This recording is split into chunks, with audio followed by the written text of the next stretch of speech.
بچے کو اگر بد نظری ہو جائے تو کیا کرنا چاہیے؟ کچھ لوگوں کا کہنا ہے کہ بچے کو ماں باپ کے غسل کے پانی سے نہلانا چاہیے، کیا ایسا کرنا ٹھیک ہے؟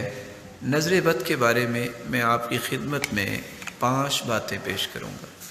پہلی بات، العین حق، رسول اللہ صلی اللہ علیہ وسلم کا فرمان ہے کہ نظر بد یہ برحق ہے، نظر لگ جاتی ہے۔ سب سے پہلے تو یہ بات سمجھنی چاہیے۔ دوسری بات، لو كان سابق القدر لسبقه العین، اگر تقدیر پر سبقت لے جانے والی کوئی چیز ہوتی تو نظر بد ہوتی۔ دوسری حدیث۔ تیسری حدیث کے الفاظ یہ ہیں کہ قیامت کے نزدیک اونٹ اور نوجوان اکثر قبروں میں جائیں گے تو نظر بد کی وجہ سے جائیں گے۔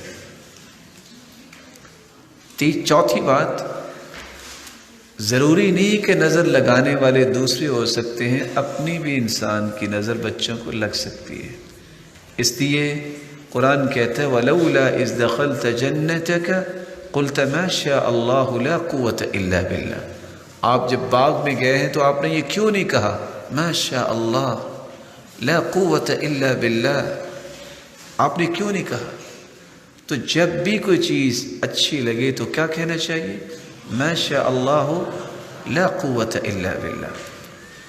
آپ صلی اللہ علیہ وسلم تشریف فرما تھے، عامر صحابی، اس وقت انداز زندگی ایسا ہی تھا، سادگی والا۔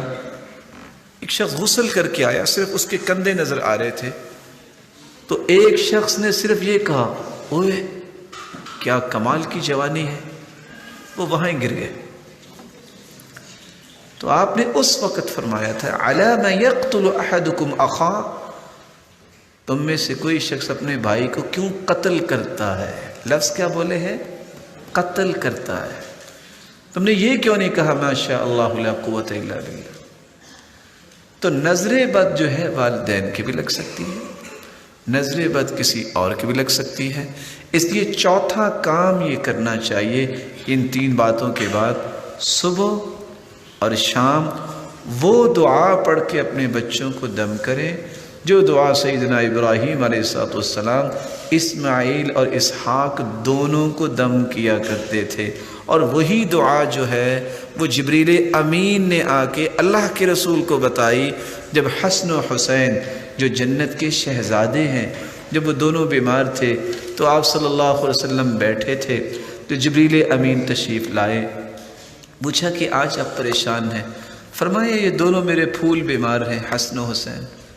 تو جبریل امین نے فرمایا کہ آپ یہ دعا پڑھ کے ان کو دم کیجئے، اور دعا کے الفاظ کیا ہے؟ اعیذکما، چونکہ وہ 2 تھے، اعیذکما بکلمات اللہ التامہ من کل شیطان وہام ومن کل عین لام۔ یہ 3 کلمات پڑھے اللہ کے رسول صلی اللہ علیہ وسلم نے، اور سیدنا حسن اور سیدنا حسین رضی اللہ عنہما کو دم کیا۔ فقام یلعبان، وہ دونوں جو بیمار تھے اٹھے اور کھیلنے لگ گئے۔ 5ویں بات جو میں آپ کی خدمت میں پیش کرنا چاہتا ہوں، میں آپ سے بھی گزارش کروں گا، ہر نماز کے بعد 2 سورتیں جو سورۃ الفلق ہے اور سورۃ الناس، اس کو پڑھنا نہ بھولیے۔ عقبہ بن عامر رضی اللہ تعالیٰ عنہ کی روایت ہے، امرنی رسول اللہ صلی اللہ علیہ وسلم ان اقرأ المعوذتین بعد کل صلاة، ہر نماز کے بعد آخری 2 سورتیں پڑھنے کی مجھے انہوں نے حکم دیا۔ جو شخص یہ سورتیں پڑھتا ہے وہ نظر بد سے بھی بچ جاتا ہے، اور جادو جیسے اس طرح کے مذموم فعل سے بھی رب تعالیٰ اس کی حفاظت فرماتے۔ اور ایک دعا جو آپ کو یاد ہوگی جس کو دم جبریل کا نام دیا جاتا ہے، صحیح الجامع کی روایت ہے، اللہ کے رسول صلی اللہ علیہ وسلم بیمار تھے، جبریل امین آئے اور آ کے کہتے ہیں یا محمد اشتکیت، آپ بیمار ہیں؟ قال نعم، جی ہاں۔ تو جبریل امین نے کون سے الفاظ پڑھ کے دم کیا؟ بسم اللہ ارقیک، میں اللہ کا نام لے کے آپ کو دم کرتا ہوں۔